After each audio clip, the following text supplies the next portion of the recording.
everybody, and welcome back to the Higher Vibration Podcast. I'm your host, Sarah Beer, and today I am with the wonderful Michelle Sloan. Welcome, Michelle. Thank you, Sarah. Yes, and today we're going to have a wonderful discussion with Michelle about a whole assortment of things. We're going to see where it goes. And Michelle is an ordained minister specializing in grief, but she's also a wedding officiant and various other wellness therapies like Reiki and access bars and lots of other wonderful things. Welcome. Thank you. Thank you. Ah, so before we get going, what are you drinking and what is your cup? Oh, okay. So I'm at the moment obsessed with this. It's called Lemon Love. So it's purified water, cayenne, and a little stevia. But this is my cup. Amazing. So I received this as a gift from a wedding that I did a couple of months ago. Best officiant ever, which I just adore. And on the back, it says, "Thank you for being a part of our special day and marrying us." So it makes me smile. That's so nice. That's awesome. I bet you're going to start getting a collection of those. I feel like that could be a trend. Oh, That's a okay. cup collection. What Uh, about you? Do you have a cup? I am drinking out of this cup and I have paint on my arm, so we're going to ignore that.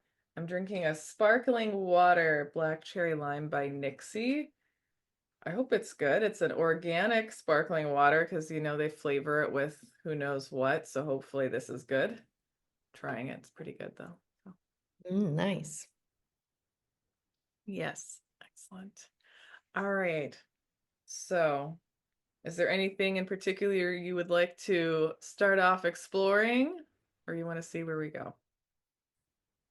I'm always about exploring energy, right? Because we're all made of energy and our emotions are energy.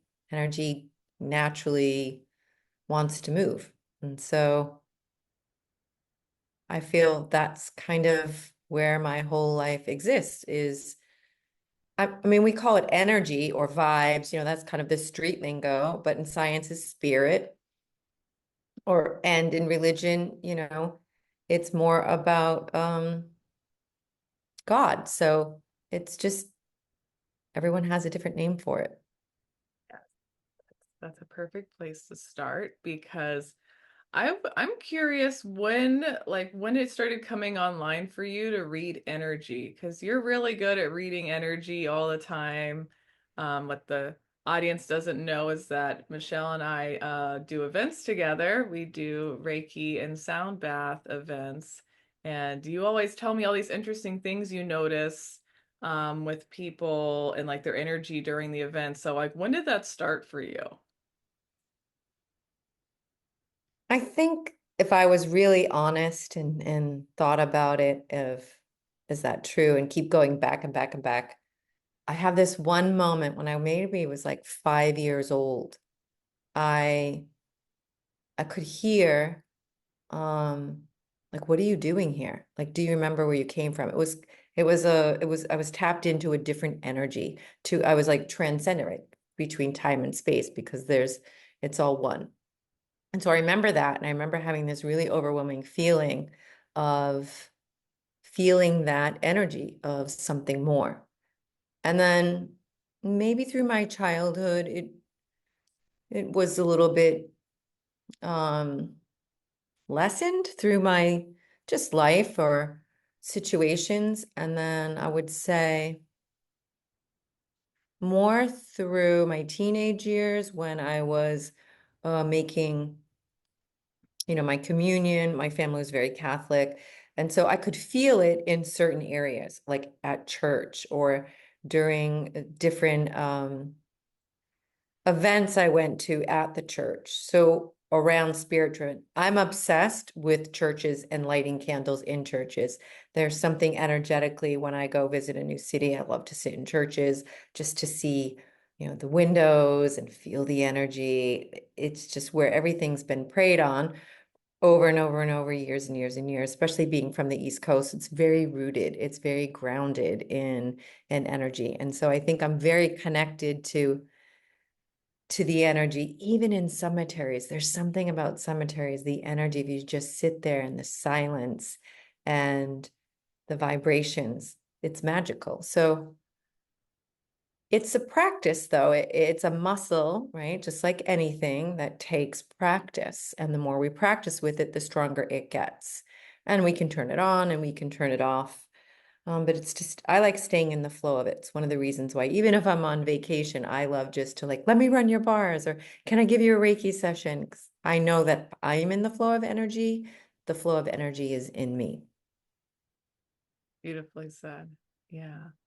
So with the flow of energy being in you, um, what like got you interested in wanting to like offer that then to the public? So that's been something that's kind of been present for you your whole life, but then it kind of shifted into like, oh, like when did it shift you wanted to offer this to others? Yeah, probably about 12 years ago, I started taking classes to become a spiritual practitioner. It's very similar to a 2-year master's program where it's studied, and it was so fulfilling for me. I wanted to teach what I was learning and what I knew because life is so busy, right? So there's a lot of things we can do that are very low vibrational, right? Everything we say or eat, what we watch, what we listen to. Then there's those high vibrational things that happen in our life, like being in nature or dancing or singing or, speaking words of affirmation. Like, so energy can happen on a daily basis, consciously or unconsciously. And I think I just loved talking about it. I loved studying it, whether it was from reading books or a day retreat or some type of class, um, an event, a workshop. And so the more I was doing it, the more I wanted to talk about it, share it. And then it was just a matter of, well, hey, if I love it and you want to live your passion, I think a lot of people decide, well, what's my purpose? We go through this maybe a midlife crisis type of thing after I went from corporate is like, what is my purpose? And what I love most is being allowed and willing to sit with someone else's pain. Like that's one of my gifts. I'm just very comfortable in sitting with anyone else's pain, which is energy, right? Which is them being willing to lean in and move through it and know that the only way out is through. And so that I think was really how I got into it is what if I did this and what for money, for a living, what could it look like? And it just evolves. When you say yes to one thing, everything moves and grows and expands as you allow it. Everything changes as you change. And so that's, I think, really how it came about. Not that it was structurally planned. It was like, oh, I think I'll take a Reiki class. And then, oh, I think I'll become a Reiki master. This is really connecting with me, which piggybacked really on my spiritual practitioner license. And it was just about being willing to be seen. One-on-one is where I'm very comfortable. And then something about, I think, turning 50 and into your 50s and becoming that wiser woman, what you want to share, what you know, and growing stronger and braver, and then being seen and heard. And so this is really, I would say, in the last maybe 6 years, I've really dove into it as a business. Yeah. And it's beautiful business. Dwell in spirit for everyone Yeah. wondering. And with that, because yeah, you have a beautiful ability to hold space for people's pain and just comes natural. Was there any specific like events in your life that like helped you really ground that in to have that specialty, or is that just something innately you've always had? I think there's an innate part of me that I could do it, but yes, life experiences are always developing your skill set or your abilities. And um, even though I didn't move around as a child as a lot, I went to a lot of different schools. And so starting over in a new environment, with new people, I think that propelled me forward in life to be that seeker, explorer, adventure type of person. And um, I would say, there's when I teach my grief class, we do this timeline where we walk through, going back in your life, the first time you ever experienced grief, how old were you? How did it feel? And how did you respond to it? And then we create this timeline. So now, if you're asking me this question, I think, what was my timeline? It can even relate back to, maybe I was 7 years old and my dog died, and then, oh, my parents got divorced. Oh, and then my dad died. And then, so there's definitely the string that loops, your experiences. Maybe it's your trauma or your life dynamic, because whatever you're telling yourself at every day, it either lifts you up or tears you down, right? So what are you telling yourself? It's such a good question just to check in. So, because your energy is a form of currency. So how do you want to use it, right? Because we have to pay attention. That's the cost. And so I would say anything that affects you, like grief or trauma or loss, is change, right? Because when our circumstances change, we grieve. And it's usually a misdiagnosis around grief. A grief can look like a move, changing of a job, a divorce, losing a parent, losing a loved one, losing a pet, whatever it is. So I think that happens to a lot of people, and maybe they don't realize these types of life experiences allow them to either contract or expand. And sometimes it takes years for people to decide I'm ready. I think I've always kind of chipped away at it. Like, okay, even though I lived across the country by myself when my dad was diagnosed with ALS, which is, something that doesn't happen overnight, I found a support group um, through the hospital that was for long-term illnesses, and it really helped me. And then once his diagnosis was 3 to 5 years, but he passed away within 10 months. So I really went from this class where I was learning a lot how to lean into anticipatory of what's happening, right? That's what they teach is you're deciding, okay, this event is going to happen. How are you dealing with it? So I went from that type of a class to a grief class, which helped because life in the corporate world, that's where I was at the time. You get a week off. It's definitely not enough to assist you in any way, especially when you're not around loved ones. You put on that happy, shiny face, you kind of start back into your job, your role. It makes it harder to like sit with what is. And so these types of classes helped me a lot, especially when I was in my spiritual practitioner license.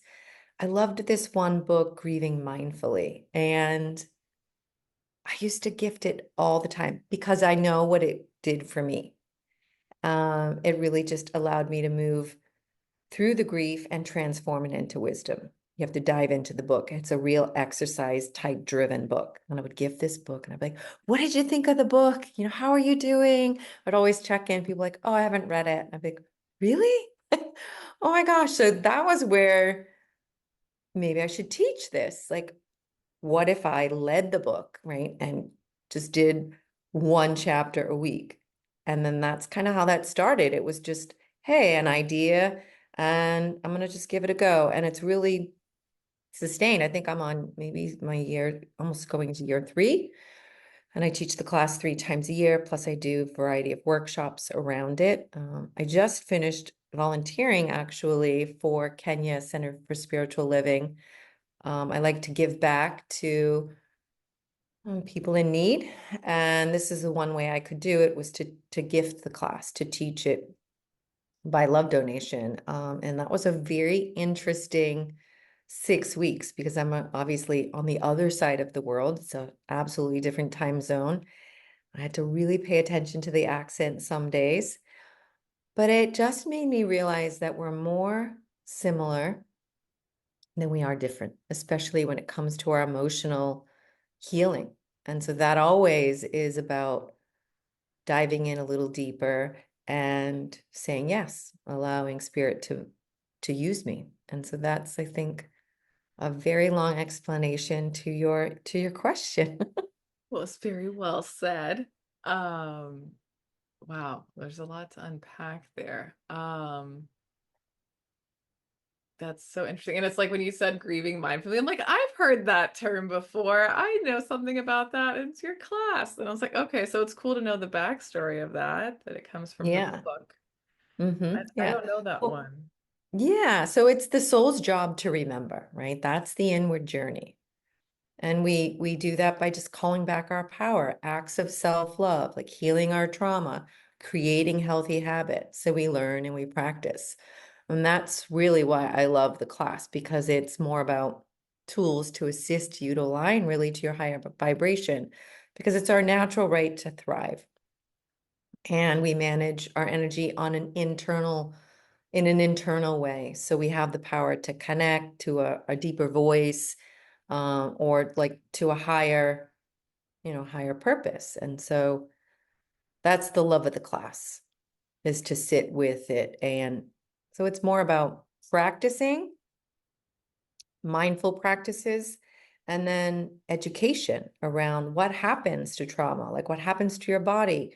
Why do you sleep all the time? Why do you disconnect from society, your friends, your family? There's all a science behind it. And so the class is very enriching to me to teach and then practice and then to sit with somebody else's breakthrough or pain, or, it's different every class. And I always say class kind of takes on its own energy of the group.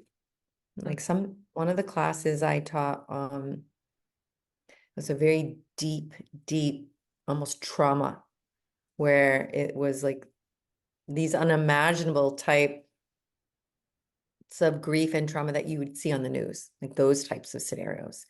And then some of it might have been more around divorce or relationship. So there's always these groups every time that the class is taught that seem to collide and make the class what it is. And so always I'm adjusting my material once I can tap into the energy of the students. Yeah, I mean, so you specialize in holding space for people's pain. And how do I phrase this? How did you learn to do that and not take on the other person's pain? What was your process with that? Because most healers, we have a tendency sometimes to absorb other people's stuff. Like, what's been your process to like not do that, but still be like giving of the energy without, that barrier? Yeah, I mean, there's always going to be a little crossover, and it's just taking your own quiet space to go back in and reconnecting, whether it's with nature or Reiki or whatever it is. But as a child, I was a middle child, and I was a big observer. That was just my role. And so I think that was kind of an early training without really even knowing it. It's just sitting observing and not really being the center of attention, because there was so much going on around me. I was always kind of fascinated. And so that was almost like set the stage, the foundation for it. And then yeah, there's definitely a way of holding space, is meeting people where they are and just allowing them to have their own journey, spiritually, emotionally, physically, right? Because it affects us in every way. And knowing that their journey is their journey and mine is mine, because we all have a point of view based on our experiences, our thoughts, our beliefs. And so no two healing journeys are going to look alike. No two experience of grief will look alike. And sometimes maybe somebody can pass away and you just don't cry. It just doesn't affect you.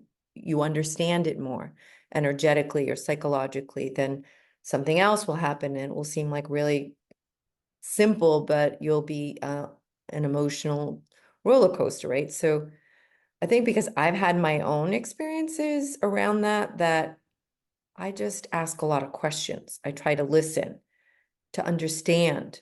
So sometimes listening can heal another just by allowing them to move through their process. Beautiful. Yeah. You are the master of questions. You inspire me with your questions. I feel like I'm normally the question lady, but then I come around you and I'm having a hard day and you're like, "Well, what if it's easy? What if it's easy?" And I'm like, "That's such a nice reminder. Thank you for that." Um, yeah, you're really good with questions and probably should do a series of guided meditations in the future that you record. Oh, okay. I'm going to make a note of that. Self-inquiry. I feel like that's something you should do because you're good at that. Um, Okay. I'm yeah, taking that as a yes. yes. Um, and what would be your advice to someone who's like really deep in the pits of like despair and like just can't see good in the world? What would be like some steps you would offer them to walk out of that and to see the good again? Because I feel like a lot of people are in that space right now. I think one of the easiest things to do is just practicing gratitude. Like it has an incredible effect, like from improving your mental health to like just boosting your relationship with other. Because even when you're in that heavy, dark place, I would say, that cozy sweater, the blanket, your favorite drink, your cat, whatever it is, like really just staying like focused on that one next step of like what is good, what is working. Because the gratitude really just helps everyone feel more positive, but it's not spiritually bypassing, it's just reminding you, right? It's like even though you can be in a heavy place or very deep sense of grief, you can still feel joy, right? So that's the reminder is there's that you know adversity, right? That's what builds the relationship to yourself. It's just that consistent association with something more. And so, yeah, your thoughts, your words, your actions, they can bring immediate manifestation to your life. So it's about, just choice, right? So we choose, okay, today I'm going to have a real shit day and I'm just going to go for it. I'm not answering the phone. I'm going to stay in bed. I am not going to shower. Like some days, you want to go all out in it, then go out all in it. And I make an agreement where I'm going to go real deep in this. But tomorrow, I'm going to choose something different. So sometimes I make these little contracts with myself, and that can really help kind of like you give yourself the time you need and not feel guilty, just observing, not judging, but then feel like so grateful that you're going to give yourself the gift of just being with it all. And then just applying, right? Applying the gratitude because we can be grateful for our past because it can retrieve positive memories, whether it's for, elements of our childhood or things that have happened in our life, or just being grateful for the present moment, like not taking your good fortune for granted, right? Just appreciating the moment, like exactly as it is and exactly as it is not, right? That's the other part of it. Like that's the powerful place to be. And then really it's just about being grateful for the future, like your optimism for it or your ability to maintain kind of that hopeful yes, right? In terms of your individual success and what you want to cultivate further. So there's a lot of ways you can look at gratitude, but sometimes it's moment by moment, right? I'm just grateful for my breath. I'm just grateful for the quiet in the home or whatever it is. So or you could just even just use your breath to kind of like, if you're that deep in a dark place, like using your breath, like inhaling on a count of 4, pausing at the top, and then exhaling for the count of 4. Like just even just taking back your power by just using your breath. So that just allows you to kind of stay just here. Because right here in this now, we have everything we need, right? It's either whether we're in the past or whether in the future, that kind of can trip us up. But when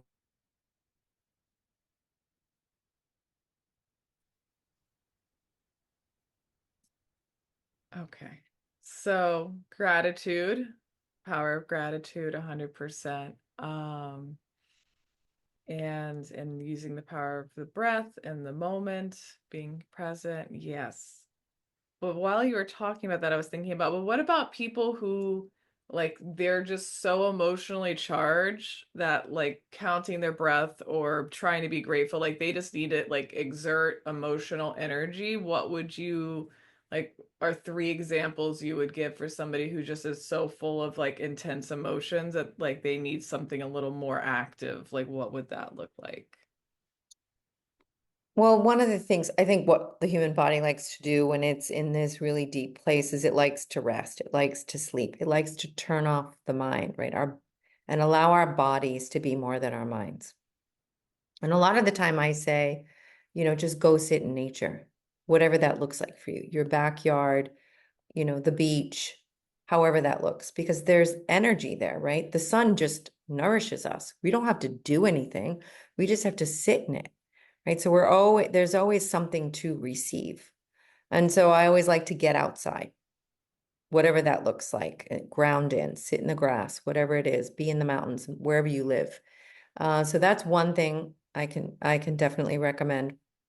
And the other thing is sometimes it's just about calling a friend, like just being with someone. Like maybe like, what do you need? Do you need support? Do you need to be held? Do you need someone to listen to you? Right? It's about tapping into just asking yourself that question is, what do I need right now? Like, so sometimes it's usually falls under one of those three things. And then the always thing is like, I would always recommend some type of a wellness service because it's so nice to go get a massage, have a Reiki experience, um, access bars, whatever that modality is for you, acupuncture. I mean, I know that when I was going through my divorce, life felt very slow. Like I couldn't process a lot. Everything was moving at a really slow pace for me. I was in more of a cocoon. And I really felt like, okay, I have to use all the tools that I have because that concepts of everything works sometimes is very true. And so I know that when I was going through my transformation, I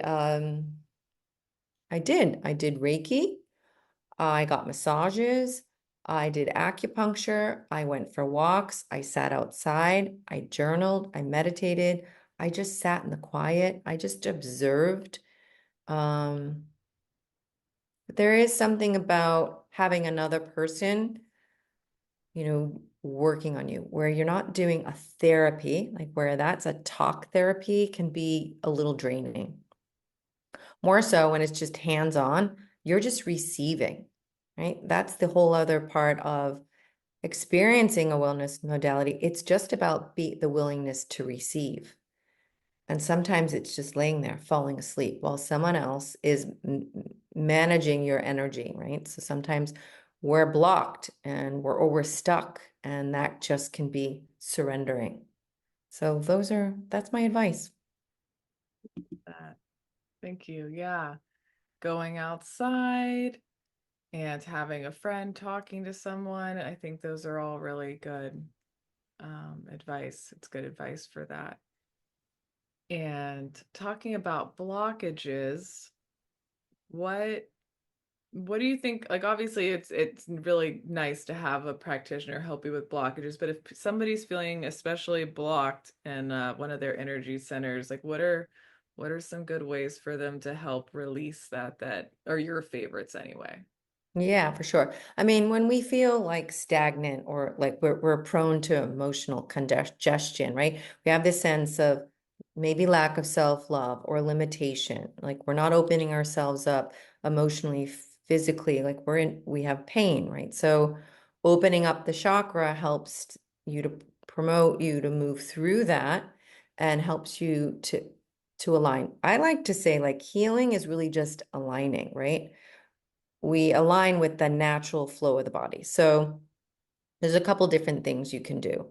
Like there's the grounding, like being outside, that's tangible, putting your feet in the earth, um, and allowing yourself to just be with nature. I know I've said that before, but that is amazing. But also it's eating, eating root vegetables, just allowing yourself to sit by a fire. Like these types of elements, the elements of the earth also help heal our body. So it really would depend on what energy center could be blocked, and then what's recommended. So like the grounding for your root chakra is, connecting to earth, eating root vegetables, stomping, dancing, like really getting yourself in that deepening place of being one with what is, one with the earth, connected to what sustains you. That's usually, what happens if we're feeling not connected. Where then like the sacral chakra is more emotional, right? So the idea is to be in that flow, whether it's the creative flow, the emotional flow. When we have a creative block or we have anxiety, it's usually like a lack of creative inspiration, or it could be like a negative sexual energy. And then really there, it's just like getting water, right? We cry, we cleanse, we flow, we let go. So that's all about being in water, whether it's taking a bath, getting into the ocean, swimming in a pool, taking a shower, whatever it is. Those are simple steps. And then for like the solar plexus, that's more about your self-power, right? So when we have a lack of self-esteem, or we're not really being responsible for our personal power, that's the fire, right? So sitting by a fire, igniting the inner fire, uh, and and that's a great way to like know who you are, right? Remembering who you are, like saying no, because that's the no chakra, right? We know that who we are, and we know who we're not. And no is, it's like no thank you is an absolutely complete sentence. Whereas if you have a block in your heart chakra, that's obviously governed by relationships. Like if you're feeling disconnected or maybe having panic, like that is just more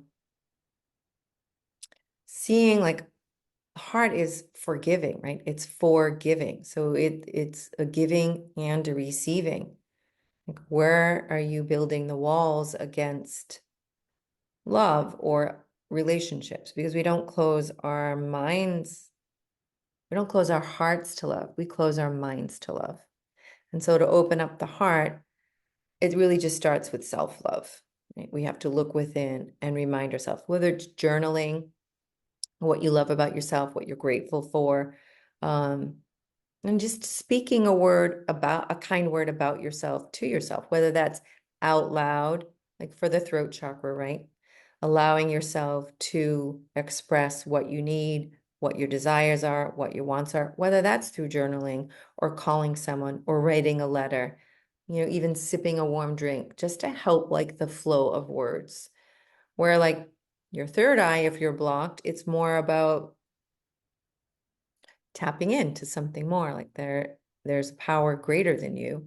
And what does that look like? That's your knowledge, that's your intuition. We allow ourselves to have the intuition, have the foresight, the wisdom that's driven by our imagination. And so we can tap into that through paying attention. Like I always say, spirit speaks in signs, symbols, synchronicities, goosebumps. And so just paying attention, or asking a question, what would spirit have me do? I'm just listening, like, because if we don't know what to do, the idea is to listen. We always have the answers right where we are. Authority isn't outside of ourselves. So that's always something like if you knew that you knew, what would that look like? So there's what if you weren't afraid? Like I always say, start asking questions as well, because one of the things is, and this is a very access bars concept, is to stay in question around points of view, our points of view. Because when we're in our story, which we all have them, we have a tendency to make decisions. We decide the way something is, the way something looks, and that is just the way it is. It's the way we've always done it. and we make these real hard statements where there's nowhere to go from those statements. We probably don't even realize we're making them. Like, oh, I could never do that. People say that all the time. That's it. That's like a hard stop in the road. It's a dead end. But if we open up our mind and just ask a question, I don't mean ask a question sometimes where, I mean, just ask a question to the universe. Let it align. Let it speak to you in the signs, symbols, synchronicity, goosebumps. Like, well, what else is possible? Or what would it take for XYZ? How does it get any better than this? Whatever those questions are, they can be very specific of, what would it take for me to have more clients than I could handle? Like if it's a work-based or whatever that is. So we stay in question, then we leave room for possibility. And so those are some really good tools that I like to teach um, my clients or work with my clients on, because our imagination, we're limitless beings. So more we can open up to endless possibilities, we can tap into so much more. Thank you for that mini workshop we just went through. That was really good. I was like, oh, she got to do the whole chakras. That's awesome. Because then people listening can actually have a specific example. I love that. Um, yeah.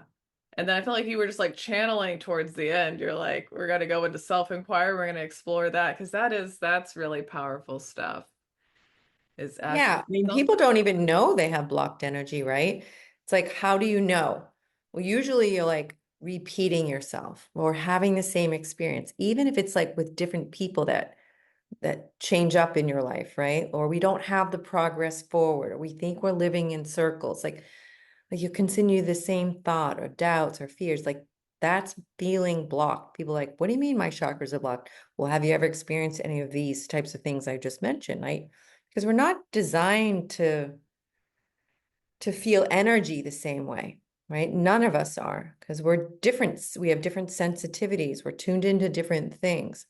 That's why I like to ask questions. Because sometimes people's answers or information of sharing of information and having open, honest conversations, like, oh, I've never thought about it like that, right? So now I have a different point of view. Yeah. Yeah. So the other big thing I think that happens is we download these types of concepts, beliefs, ideas, whether it's through what we were taught or ancestrally. Like, I think the number one question can be like, who does it belong to? Is this mine or someone else's? You know, is this true? Like those types of basic things around, oh, I don't know. I don't like heights. It could be something even just so basic. Are you sure? Do you know that for sure? So, like, how do we know for sure? Like, that's the real thing. Because we're always evolving, we're always changing. What we liked or didn't like before, we might not mind now. But I will say one thing. One thing I will never like are scary movies. I think life can be scary enough.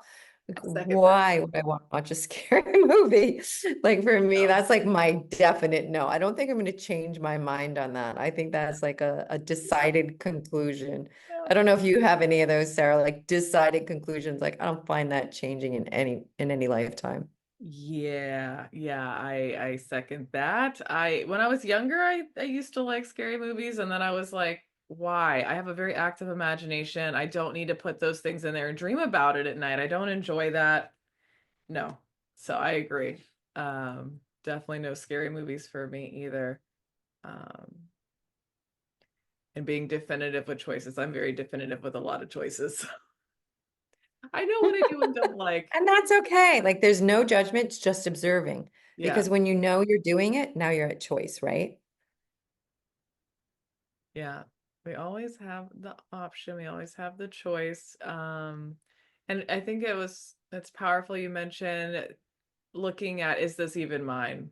Right? We don't realize what we're picking up and from who. What is this programming we've accepted that's not even ours? And I think in schools they should teach that in middle and high school, because who else is going to start teaching you? That's the age when you should start learning about it. But instead, most people don't know, even as adults. Uh, Mm-hmm. so like what would be some advice you have for adults who are getting ready to clear some of this programming they've accepted that they don't even know where to start? They're like, how do I even identify what's mine and what's not mine? Where do you start with that? Well, I think like if something feels off, it probably is, right? If you get quiet enough and like, is this true? Or how do I feel about that? Because cellularly, like when you have that gut feeling, that's like every cell in your body kind of telling you, it's giving you information. Your body's always telling you. It's just our mind, our ego. It's like moving, moving, doing, and it's just like, how do you allow your body to be more than your mind? And that's the number one thing I always say. I mean, then I like to do like, I don't know, like putting your hands on your lower abdomen and just like imagining the energy kind of passing down from your palms and your hands into like this red ball of fire into the center of your being, like directing your thoughts, like feeling the warmth of like feeling safe and grounded, like finding that tranquility, that comfort, and then like asking the question. But maybe it's about asking your body, like, body, what do you want? Because it will always tell you, not our mind, not our programming, but our body. Yeah, talking about communication with the body is a whole other Yeah. what's the word I'm looking for? Rabbit hole. Yeah, it's also equally as important. Mm-hmm. This is kind of a side tangent, but it's coming up in my mind, so I want to ask, what are your favorite examples of like magic you see in real life every day? Like your favorite kinds of magic that feels like magic to you? Yeah, I used to see this magic happens, right? If you tell yourself that a lot, like magic happens. And I used to do these things where I'd be like, okay, seven's the magic number. So I'm like, throw the magic. So it's 1, 2, 3, 4, 5, 6, 7, 7, 7, 7, 7, 7. You say seven times, right? These are kind of tricks that I play on my mind so that I can kind of slip into the magic. Now I want to see it, like show me the magic, right? So now I'll see these types of things where they could just be so easy. I could be thinking about, wouldn't it be amazing to have um whatever it is. Let's say you have a desire for some type of food or some type of whatever it is experience. And then I like to play with the universe. Like, okay, universe, show me. How long will it take for me to create this, right? Or for this to show up? And so more the magic for me is playing with it. It's like, all right, if I'm going to travel, and what if I could make it in record time? Or what if, it was just so fun and I could talk to everyone I love on the way or listen to an amazing podcast? Like, what is the magic? Sometimes it can just be um this being at ease, in grace, like in the flow, right? In acceptance. Like sometimes that's just the magic. It doesn't have to be something like amazing, like I don't know, winning the lottery or whatever people think is magic. Like magic can and just be like writing with your favorite pen. That feels really magical to me sometimes, right? And then when you're vibrating in that magical tone, now you're putting that energy, you're raising your vibration, and now you're allowing for like life to flow, right? So that's just magic in its own self. I think the concept of magic is it's in your mind, right? It's in your body. It's what you can create with it, meaning it's not like, oh, magic is, this amazing room spray that I have. That feels magical because I'm using my senses as well. Like so lavender and lemongrass are like two of my absolute favorite essential oils. So anytime I smell that, it feels like magic. Like there, if I use my senses, okay, maybe it's not just seeing or feeling, maybe it's smelling, like, or maybe it's just being in allowance of what you're hearing, right? So sometimes feeling like I want to play this song because I know it's going to raise my vibration. I find that to be magical, how a song can just change your whole mood or your whole outlook or your energy. I think it has to be in the real simple things. Like magic also can be that, first sip of coffee or tea or whatever it is you drink, or first sip of wine, it's just savoring the first sip. Because I think what happens is there's that more-ish thing where that feeling goes away. So how do you find just enough, right? And it's different for everybody. Yeah, that's very beautiful. Because it's like magic. I don't even know where it was really going with that question because everybody has their own definition, right? Like what is magic to you? And um yeah, the simple everyday things that bring us joy are those are really good examples of magic. Um I also like I'm curious from like an energy perspective, like any kind of, I guess the better word would be like little miracles that have like captivated you, like something that was like, wow, that just happened, but it was like that kind of experience. Do you have any like little examples you can think of off the top of your mind, like a fun story with that? Because I feel like if anybody would have that, it would probably be you. Sometimes I think maybe they are happening. I just think it's normal. That's It's just probably true. I think that happens to me a lot, and I'm trying to think of like, why wasn't this interesting? I'm not thinking of one specific one. Um, I don't know. It could be when we're observing, you know, um, what it is we say we want or what it is we want, and then it shows up. That happens to me all the time. Why I can't think of an example, I don't know, but Okay. I'm like searching in my mind, um, and I can't find a specific example, but I know one will come, and I will share it by the end of this podcast. Okay. I think one that comes to mind I could mention is like, for instance, whenever we plan something, if the time needs to change, it's like always like, oh, well, that's what I needed as well. So that works out. And I'm like, well, that's Mm. nice. That's a good example of, I feel like a magic at play where things are very Yeah. But synchronistic. that also ties in with, are you asking for what you need? Because sometimes when you ask for what you need, you're creating magic for somebody else. Like, oh my gosh, yes, I could definitely use an extra half hour. Do you know what I mean? But when we're withholding and deciding about it, like, oh, that will probably upset them, or they probably can't do it, and then we don't ask. Do you know when we withhold because we've decided something about it, it's like, well, maybe you're stopping the magic. That's powerful. Yeah. Um, I appreciate you asking yeah, of course. because I needed that half hour today. Yeah, yeah. And I was just like, man, I want to be able to do it now, but sometimes timing is what timing is, and you have to just let it be.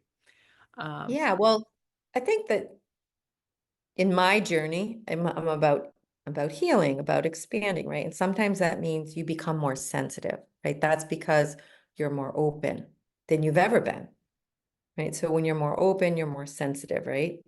And it's possible when we were more closed off, we didn't feel as much, right? So maybe you didn't respond, or you didn't, or I didn't even, or I didn't participate, or I didn't ask, right? But it's the opposite is true, right? Like there's that yin and yang. So like there's always that moment of like prior doing the work, maybe you weren't aware of what you were feeling or how your body reacted, right? So then that's kind of like what you know for sure.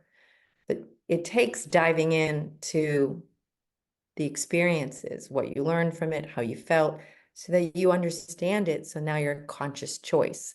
And that's what I think it comes back to is like conscious choice is kind of magic. Like, oh, every moment is a new moment for a new choice. That's like a new moment to create more magic, right? I mean, really, it could just be that simple because your body, your mind, your spirit, your soul, like they are far more affected by what you take in, whether it's your food, drink, or the energy of the person or a situation. And that, like, maybe you want to experience something different or choose different things because that will change your energy. And for me, that's what I'm always guided by. Like, I know I said I would do this, but how does this feel? How does it feel now versus when I committed to it? Not that I'm saying I'm not, this is the one thing I didn't like about living in LA. It's like people were like definite maybes. Nobody ever committed. So I'm not saying like not committing. I'm saying about like the Checking in universe with doesn't want yourself. you to, yeah, it's like the Yeah. universe doesn't want you to try harder. It just wants you to trust more. Amen to that. Just wants you to trust more. I like that, Yeah. but sometimes I feel like that analogy is like, burning your hand on a stove. I feel like I've mentioned this before. It's like, oh, you gotta trust that you're gonna put your hand on the stove and this time it's not gonna burn you. But you're like, but I've been burned before. And it's like, well, you also have to be okay with being burned. And you're like, but I don't like that. You're like, well, that's just the ride of life. Trust the burn. And so it's sometimes hard to trust because you're like, I don't want to get burned again. But you're like, but the universe is like, well, sometimes that's part of your journey. And so it's like, for me anyway, it's like this bickering back and forth of like, I don't know if I'm ready for that right now, but you have to trust. And it's like, like people like skydiving, like you have to jump out of the plane constantly every day in a energetic sense. Trust the Yeah. parachute. Start again with new information, with new ways of being. So you're going to choose different, right? Because you crave something different. So it's never going to be the same experience exactly Yeah. because we're expanding, right? Every day we're new. So we listen to our body, we listen to our emotions because they tell you something when something no longer works. Whether it's using gas or electric. I don't know what kind of stove you're using, but you can turn down the heat on a gas stove. So it's all like relative to the idea of what you let, like how you let the old fall away, right? You can't, because that's how we discover new shores, right? We can't discover it by holding on to the same sides of that docked boat, right? You're not going to discover new shores. So what will it take for you to discover? Like listening to your inner guidance, trusting more, just taking a leap of faith, like just 10 seconds of courage, whatever the answer is for you. But there's always, okay, I'm just going to breathe in and say yes, it's different for everybody. But I do know when we expand, we always make room for something more. And there's always that another layer. I know you and I were talking about like another layer deeper. Like there's always more joy, more abundance, more peace, more love, more expansion. Like what will it take for you to expand, right? How do you break through the ceiling or whatever you want to call it? So that's what's so exciting about life is how can I feel even more? How can I experience even more? It's not more stuff or more doing. It's another layer. Beautiful. Yes. The multi-dimensional realities that coexist around us at all times that we have access to, should we choose it. Mm-hmm. And sometimes it is just that simple, even though we often limit ourselves because we don't even know it's there. But then it Yeah. takes like reminders. I think you're really good at giving people those reminders of, okay, well, what if? I love your what ifs.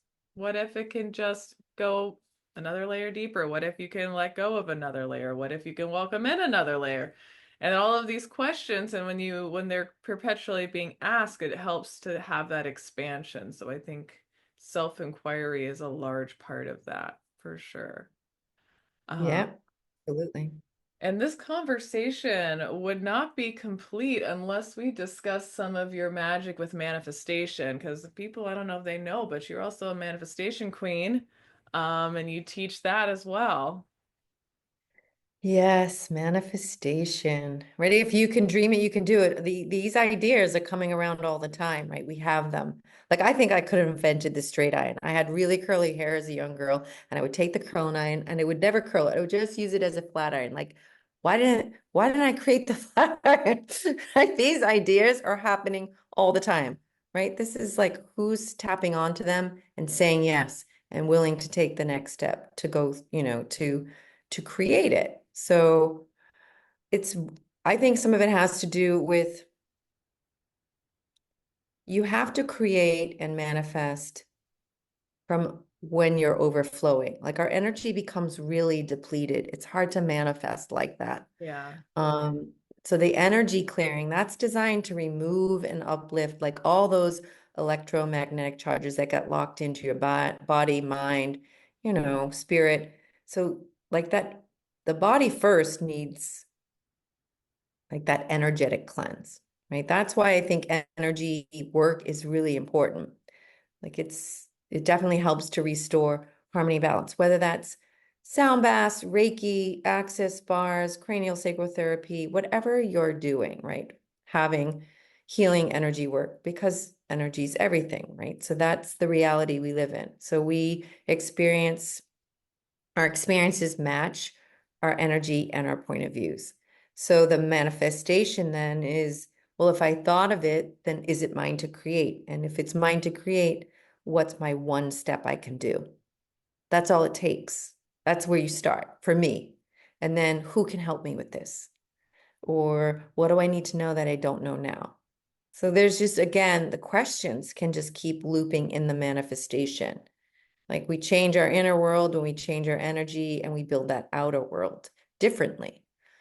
Again, it's all internal. It's from our thought. So the manifestation, it's not, it's not like someone, I went to this it's like a long week retreat one time, and they were saying like the magic, it's not luck. Like nothing is luck. It's your thoughts, right? It's your sacred yes. Like our goal is to be magnetic so that we can be and do and magnify our gifts. That's what we practice. So this energy flow we experience, it's like well-being, it's vitality. That's the manifestation where we create from. So I would say take a class, do a retreat, have a session.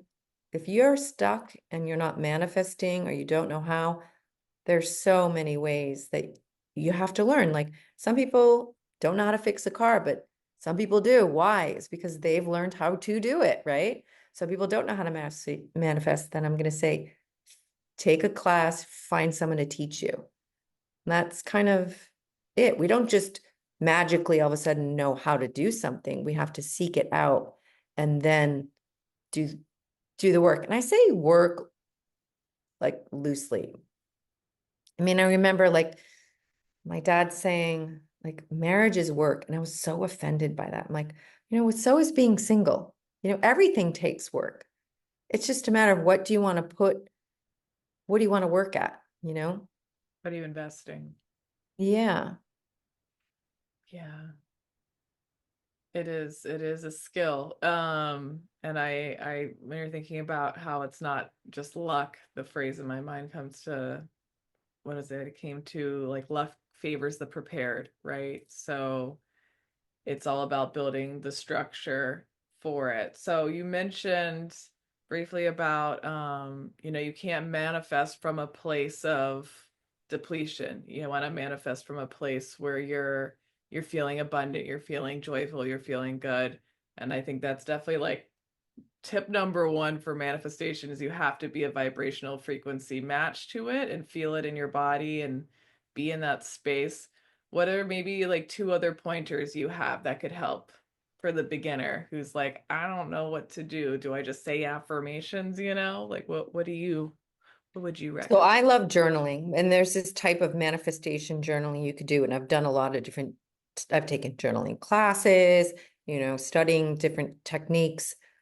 But there's a journaling where you do a stream of conscious journaling. It's just 2 pages every day. You never take your pen off the paper, and you just write out constantly, like what you're grateful for, and then what you want to create, as if you kind of already have it, right?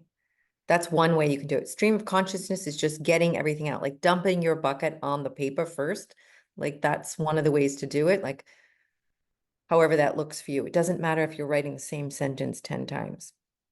And then there's the manifestation journal. It's like you're giving gratitude for everything you already have. And then journaling about what you want to create, but as if you already have it, right? So the journaling can be very effective when you're using it like it's guided, it's prompted journal questions, right? Because that unravels when you're prompting when you're doing journaling with prompted questions, it just allows the truth to be revealed for you, your truth. Because your truth, Sarah, and my truth are totally different, but they're more same than they are different, right? But what I desire and what you desire, they can have overlap, but the way you want to do it or how you want to do it and how you're called to do it, like that's very different. I think we're meant to be different. We have different fingerprint for a reason.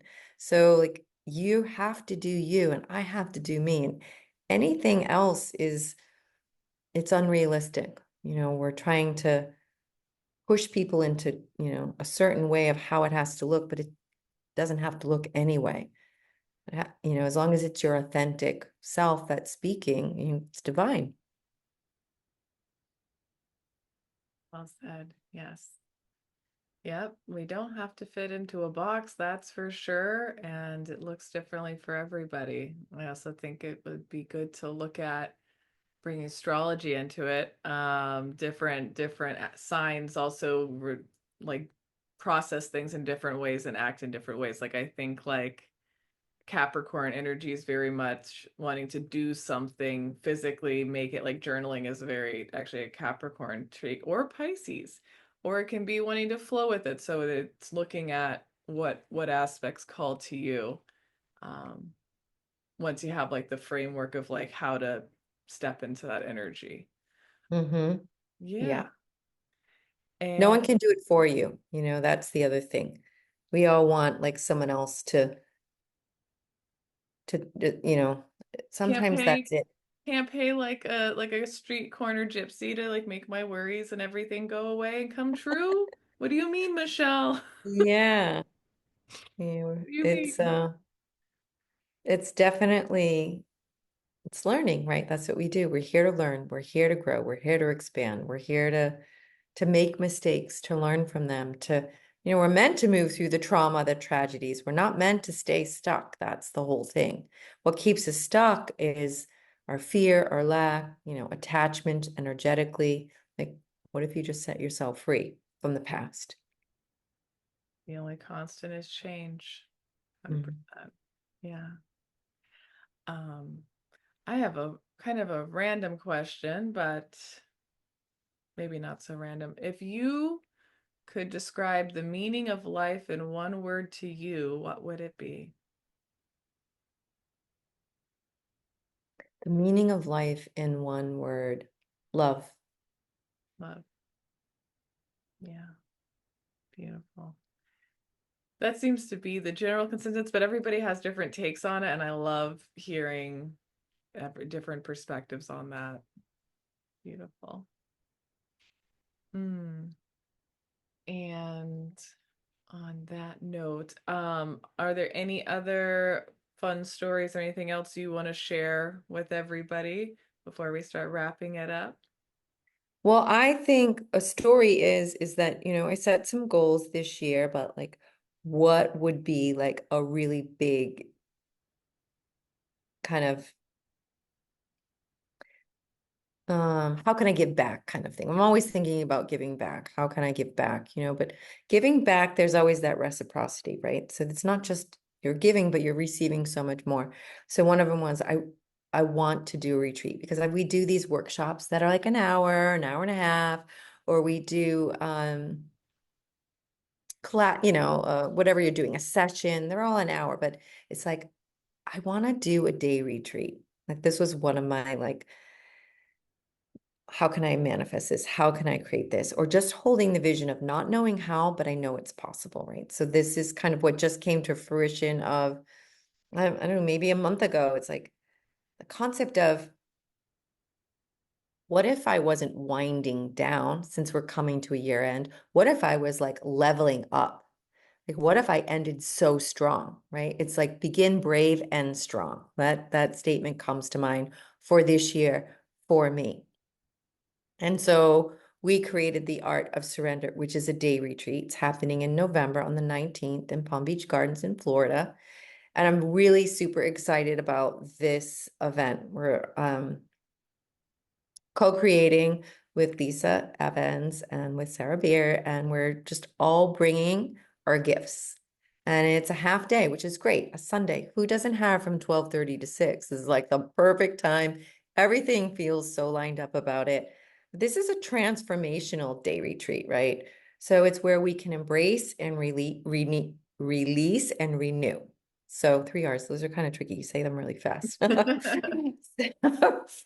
But like this is going to happen through guided intentional practices, mindful movements. So we're going to let go, we're going to create, we're going to make space for change to create the life that you desire to, begin brave and end strong 2024. So just a lot of opportunities to connect to your true self, and to call in that magnificent life that you are really desiring.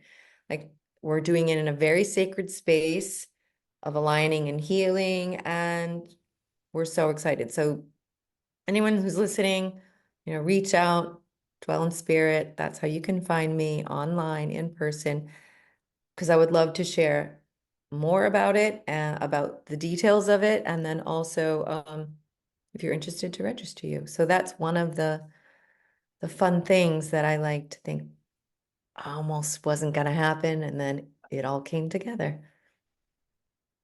Gonna be very good. It's gonna be very exciting. In case everybody didn't know, we are doing a retreat. So now you know. Yay! So exciting. Art of Surrenders, that's what it's called. Yeah. The art of surrender. Yeah.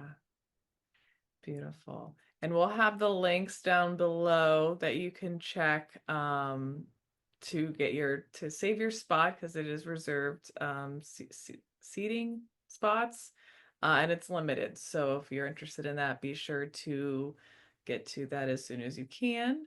Yeah, and we'll have the information probably at the end of this video. I'll post a little ad so people can see that as well. And how else can people work with you, Michelle? Oh boy. So one of the things I'm doing, I like to do monthly Reiki circles. They're online and in person. And this November, I always do Guide to Gratitude. I tried to theme it, but we talked a little bit about gratitude. So if that piqued your interest, there is one on the 13th of November. And so that's going to be a way we practice. We practice hands-on Reiki. So I teach a lot about how to direct your energy. We move through with guided questions, journaling, which we also talked about. So it kind of brings everything together. So this is how you can expand, right? How you can move through. So I do sessions online and in person. That's Dwell in Spirit. So I do access bars and Reiki. And then we do the grief classes and the grief workshops, which we talked about. But what I think I mentioned at the beginning is it's Palm Beach Wedding Officiant. So that is my real side passion, because there's no greater power than love, right? I mean, love's the bridge between us and everything. So being that officiant is fantastic. I'm on the Knot and on Wedding Wire, so anyone can find me on there. And so, yeah, I love to expand and explore and see what's possible. So reach out. Yes.